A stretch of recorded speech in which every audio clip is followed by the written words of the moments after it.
নমস্কাৰ মৰমৰ ছাত্ৰ ছাত্ৰীসকল যিসকল ছাত্ৰ ছাত্ৰী এবাৰ 2024 চনৰ HSLC পৰীক্ষাত অৱতীৰ্ণ হৈছিল আৰু তোমালোকৰ হয়তো দুই এখন সাবজেক্টত বেয়া হৈছে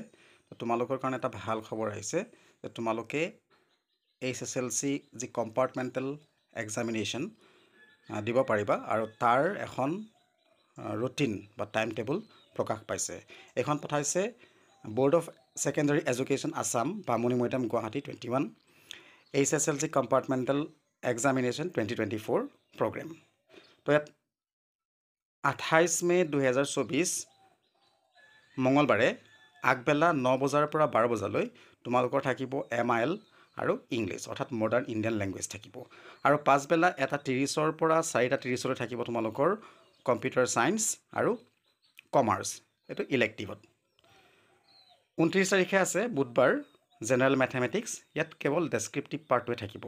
আৰু পাছবেলা আছে private security NSQF tourism and hospitality agriculture diary worker animal health worker automotive NSQF